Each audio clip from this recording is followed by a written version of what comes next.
Hello friends, आज मैं आपके साथ इकोनॉमिक्स का एक और टॉपिक लेके आया हूँ और टॉपिक का नाम है नेशनल प्रोडक्ट या national income at market prices और national product at factor cost. तो फैक्टर कॉस्ट और मार्केट प्राइस में जब भी हम रिलेशनशिप निकालते हैं नेशनल इनकम के अंदर, वो क्या चीज़ है, उसमें क्या डिफरेंसेस हैं, क्या फ़र्क है, वो चीज़ मैं आज आपकी साथ ही इस वीडियो में डिटेल में एक्सप्लेन करूँगा। ठीक है, शुरू करने से पहले बता दूँ कि इस चैप्टर के सारे लिंक्स आपको इस वीडियो के डिस्क्रिप्शन में मिल जाएंगे। ठीक है, money value of final goods and services can be estimated in two ways, that is at factor cost and at market price। अगर हमने फाइनल गुड्स एंड सर्विसेज की मनी वैल्यू देखनी है तो इसको दो तरीके से देख सकते हैं, फैक्टर कॉस्ट पे भी देख सकते हैं और मार्केट प्राइस पे भी देख सकते हैं। इनमें फ़र्क क्या है वो डिस्कस करेंगे।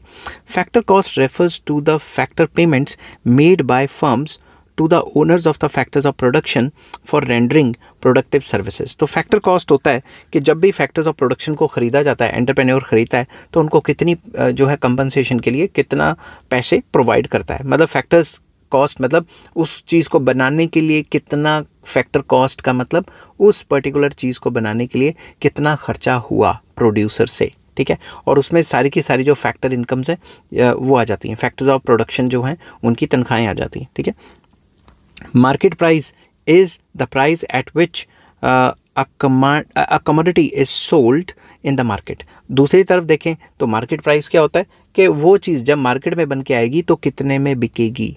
Accordingly, a distinction is drawn between the national product at market prices and national product at factor cost according to whether or not net indirect taxes are included.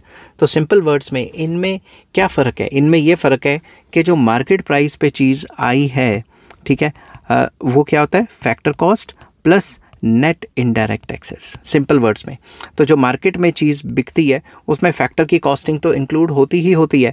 अब ये देखना होता है कि जो नेट इनडायरेक्ट टैक्सेस हैं वो exist करते हैं कि नहीं करते। अगर नेट इनडायरेक्ट टैक्सेस ही ज़ीरो हैं तो ये दोनों तो बराबर होगी। समझ की बात किस तरीके से है वो और डिटेल में आपके साथ एक्सप्लेन करता हूँ। नेशनल इनकम और product at market prices is the value of final goods and services produced by normal residents of a country during a year calculated at their market prices। अगर मैं national income या national product लूँ market price पे, इसका मतलब ये जितने भी final goods and services produce किए गए हैं नॉर्मल रेजिडेंट्स के द्वारा, ठीक है, उनको जब मार्केट में बेचने जाते हैं तो कितना प्राइस मिलता है उसे मार्केट प्राइस कहते हैं। दूसरी तरफ ऑन द अदर हैंड अगर दूसरी तरफ देखें तो नेशनल इनकम और national product at factor cost हमें ये क्या बताता है, it expresses the national product accruing to the normal residents of a country during a year as a sum total of all the factor incomes, जो भी rent, interest, profit, wages. तो जितने भी फैक्टर इनकम्स हैं या factor payments हैं उनको total कर दें तो एक साल में जितना भी हमने माल बनाया है उसको अगर उसकी फैक्टर इनकम्स को टोटल कर दें तो हमारे पास आ जाता है national income eight factor cost या नेशनल इनकम, या इसको NNP एट FC भी कहा जाता है, net national product at factor cost.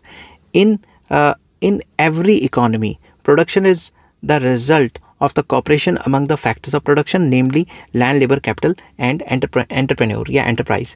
किसी भी इकोनॉमी में अगर हमने कोई प्रोडक्शन करनी है तो इन फैक्टर्स ऑफ प्रोडक्शन के बगैर नहीं कर सकते, जो कि हैं लैंड, लेबर, कैपिटल, एंटरप्रेन्योर। अब ये जो काम करेंगे अपनी तनख्वाहें भी तो लेंगे ना, अब इन सब की तनख्वाहें ऐड कर देंगे तो वो एट फैक्टर कॉस्ट आ जाएगा और जितने में मार्केट में बेचते हैं वो क्या आ जाएगा, मार्केट प्राइस। तो इसके क्या फॉर्मूले बनते हैं वो भी आपके साथ अभी डिस्कस करता हूँ। The payment made to these factors of production for their contribution in production is called factor cost. जो भी इनको पेमेंट की जाती है प्रोडक्शन करने के लिए उसको फैक्टर कॉस्ट कहा जाता है, कई जगह पे इनको फैक्टर इनकम्स भी कहा जाता है। ठीक है, and the resultant product is called product at factor cost. तो जब भी वो माल बनाएंगे और उनकी पेमेंट की जाएगी ये सारे फैक्टर्स ऑफ प्रोडक्शन की, तो जो भी रिजल्ट निकलेगा उसे रिजल्ट एट जो भी है प्रोडक्ट एट फैक्टर कॉस्ट कहा जाएगा, क्योंकि उनकी फैक्टर्स की जो इनकम है वो कंसीडर की है। ठीक है, the difference between the national income या national product at factor cost and national product या national income at market price arises because the prices that the consumers pay for the goods is different from the prices that the firms receive, that the factors receive या firms receive. Simple words में जो हम पैसा देते हैं market में चीज़ खरीदने के लिए वो प्राइस अलग होता है और जितने में प्रोड्यूसर को पड़ी वो प्राइस अलग होता है। ठीक है, market market prices of goods are inclusive of indirect taxes such as excise duty, GST वगैरह वगैरह। तो जो भी मार्केट में प्राइस तय होता है उसके अंदर सरकार जो है टैक्स भी तो लगाती है या जीएसटी भी तो लगाती है। The effect of these indirect taxes is to make the market price which consumers pay for goods higher than the prices that the firms receive. तो सिंपल वर्ड्स में इसका मकसद ये होता है कि सरकार को भी कुछ आमदनी बन जाएगी और जो प्राइस होगा, जितने में फैक्टर्स को पड़ा, जितने में कंपनी को पड़ा, उससे ज़्यादा प्राइस चार्ज करना, ताकि जो थोड़ा बहुत ऊपर चार्ज कर रहे हैं वो गवर्नमेंट की जेब में चला जाए एज अ टैक्स। तो गवर्नमेंट ने भी तो अपने खर्चे निकालने हैं ना। These taxes are not part of factor earning. ये जो टैक्सेस होते हैं ये फैक्टर की अर्निंग के पार्ट नहीं है, उनको नहीं मिलते। These indirect taxes must be subtracted from national product at market price to get national product at factor cost. तो अगर मार्केट प्राइस के कॉन्सेप्ट में से ये टैक्सेस माइनस कर लेंगे तभी हमें पता लगेगा कि असल में फैक्टर कॉस्ट कितनी पड़ी है। अब अगर दूसरी तरफ देखें तो subsidies on the other hand make the market prices lower than the factor cost. Subsidies की वजह से जब भी सरकार सब्सिडीज़ देती है तो मार्केट में जो प्राइस चल रहा है वो फैक्टर कॉस्ट जितना उसको पड़ा है, कॉस्टिंग पड़ी है, उससे भी नीचे चले जाते हैं। Subsidies on the other hand make the market price lower than the factor cost. यार ये मैंने 2 बार लिख दिया, तो इसको मैं रब करता हूँ। तो कभी कभी लिखते लिखते 2 बार भी लिख सकते हैं, कभी दिमाग जो है क्या कहते हैं इस हिसाब से होता है कि शायद मैंने ये लाइन नहीं लिखी। ठीक है, तो subsidies are cash grants given by the government to the producers to sell goods at a price lower than the free market price। तो सब्सिडीज़ सरकार प्रोड्यूसर्स को देती है ताकि वो मार्केट प्राइस से लोअर प्राइस पे मार्केट में अपना सामान बेचें। एक एग्जांपल देता हूँ आपको। For example the cost of providing 1 kg of wheat to consumers at the factor cost may be ₹40। जो कॉस्ट है वो 1 किलो आटे की 40 रुपीज़ आ रही है। However the government may like to provide wheat to the consumers at a lower price से ₹37 per KG. मगर सरकार चाहती है कि मार्केट में कंज्यूमर्स को 37 रुपीज़ पर केजी के हिसाब से व्हीट मिल जाए। For this purpose the government grants a subsidy of ₹3 पर केजी। तो सरकार इसको प्राइस को कम करने के लिए प्रोड्यूसर्स को 3 रुपये का जो है सब्सिडी देगी per KG. This will lower the market price of the wheat to ₹37 per KG. इसकी वजह से जो प्राइस है वो 37 पर केजी पे आ जाएगा।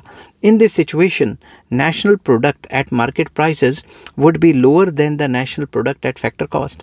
तो इस सिचुएशन में जब सरकार सब्सिडी देती है तो मार्केट प्राइसेस पे जो भी नेशनल प्रोडक्ट होगा उसका प्राइस नीचे आ जाएगा और फैक्टर कॉस्ट पे जो भी नेशनल इनकम या नेशनल प्रोडक्ट होगा वो ज़्यादा होगा। ठीक है, इन net indirect taxes minus subsidies is known as net indirect taxes. तो अगर हम क्या कहते हैं इनडायरेक्ट टैक्सेस में से अगर हम जो भी सरकार ने सब्सिडीज़ दी हैं वो माइनस कर दें तो हमारे पास नेट इनडायरेक्ट टैक्सेस आ जाते हैं जिसको NIT कहा जाता है। ठीक है, तो market value of the goods and services differ from earnings of factors of production to the extent of net indirect taxes. अब जो भी हम मार्केट वैल्यू या मार्केट प्राइस निकालते हैं वो फैक्टर कॉस्ट से डिफरेंट होती है। कितनी डिफरेंट होती है वो डिपेंड करता है नेट इनडायरेक्ट टैक्सेस की वैल्यू पे। Therefore national product at market prices differ from national product at factor cost to the extent of net indirect taxes। तो इसमें डिफरेंस क्या हुआ, मार्केट प्राइस और फैक्टर कॉस्ट में नेट इनडायरेक्ट टैक्सेस का ही difference हुआ। तो एग्जांपल के बाद अब मैं फॉर्मूला आपको बता रहा हूँ। तो national product at market price is equals to national product at factor cost जितने में पड़ी प्लस नेट इनडायरेक्ट टैक्सेस। अगर नेट इनडायरेक्ट टैक्सेस ऐड कर देंगे तभी मार्केट प्राइस का पता लगेगा। अब नेट इनडायरेक्ट टैक्सेस का फॉर्मूला क्या है, indirect taxes minus subsidies. Example के तौर पर सरकार ने 100 करोड़ इनडायरेक्ट टैक्स वगैरह GST वगैरह लगाया। ठीक है, इनडायरेक्ट टैक्स लगाया, मगर कई कामों को एनकरेज करने के लिए 20 करोड़ की सब्सिडी भी दे दी। तो नेट इनडायरेक्ट टैक्स कितना हुआ, 80 करोड़। समझ की बात। तो नेट इनडायरेक्ट टैक्स होता है कि नेट सरकार को कितना आया। अगर हम इसको दूसरे तरीके से करें तो हम इसको ऐसे भी लिख सकते हैं कि national product at market price, तो ऊपर तो सेम ही लिख लिया national product at factor cost, तो नेट इनडायरेक्ट टैक्सेस की जगह इनडायरेक्ट टैक्सेस माइनस सब्सिडीज़, क्योंकि नेट इनडायरेक्ट टैक्सेस का फॉर्मूला जो है वो है इनडायरेक्ट टैक्सेस माइनस सब्सिडीज़। और अगर हमने फैक्टर कॉस्ट निकालना है, national product at factor cost is equals to national product at market price minus net indirect taxes. तो नेट इनडायरेक्ट टैक्सेस अगर मार्केट प्राइस से माइनस करेंगे तो हमें पता लग जाएगा कि फैक्टर कॉस्ट पे हमारा नेशनल आउटपुट या नेशनल प्रोडक्ट कितना है। आई होप ये वीडियो आपको पसंद आई होगी। अगर पसंद आती है तो please like, share and subscribe. इस चैप्टर के सारे लिंक्स आपको इस वीडियो के डिस्क्रिप्शन में मिल जाएंगे।